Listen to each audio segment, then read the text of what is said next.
Ayun, una-una sobrang fulfilling din talaga yung feeling. Sobrang happy ko na nag-champion kami. Not because na nakuha ko yung MVP award.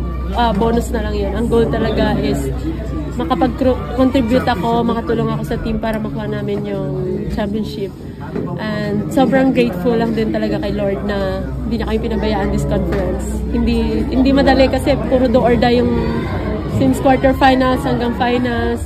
Muntikan na ng semis, pero na-survive pa din. And I'm happy na nakuha namin yung championship. Nung last time ba na nag-trending yung MVP, siyempre hindi natin nakuha yung championship, pero yun ba nakakuha ka ng aral doon na dinala mo dito na malaki yung role mo sa Creamline?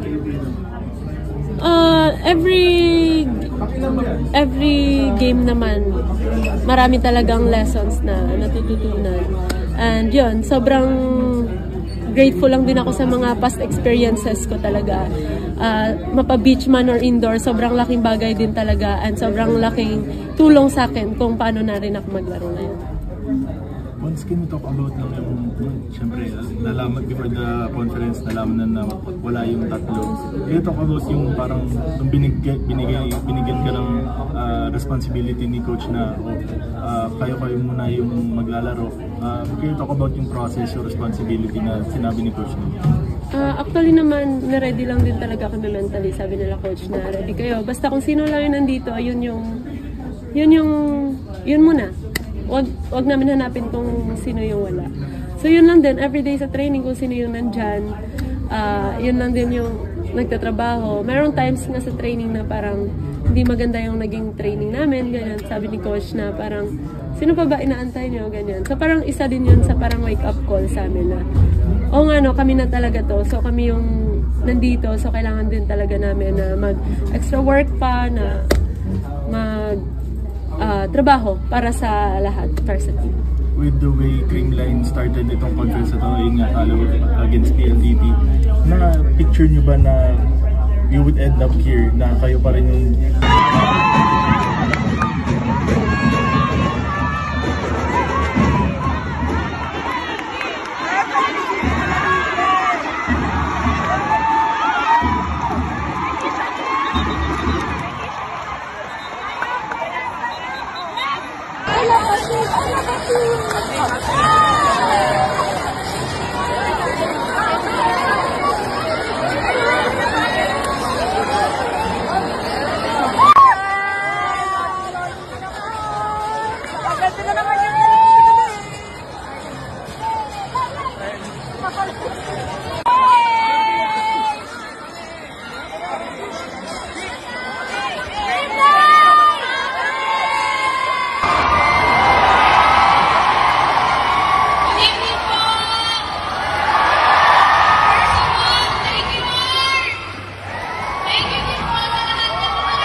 progress ng team. Talagang andun na kami. Sadyang, yun nga, hindi talaga ibibigay sa amin. I mean, hindi naman sinasabi ng mga coaches sa amin na, hindi, pupunta tayo doon para i-prove yun. Lalo na itong game na to, walang sinabi yung coaches na, hindi, kailangan natin mag-show up para i-prove na sa atin yun. Walang ganun. Walang kailangan i-prove, walang kailangan na parang extra, parang motivation, o parang extra na sabihin para ma-motivate kami. Kasi alam naman namin as a team na andun na kami. So, siguro yung sa next conference siguro, hindi pa namin alam kasi kailangan namin i-heal muna kung ano nangyari ngayong conference. Kasi mahirap talaga siya i-take. mentally, tsaka emotionally. Mahirap talaga siya lalo sa athlete na alam namin na pinaghirapan naman, wala kami ginagrabyado na tao para makuha namin sana yun. So, let's see kung anong mangyayari sa process namin naman sa next conference. Okay. Same, how eager lang kumbaga magpakita ng sport? How eager?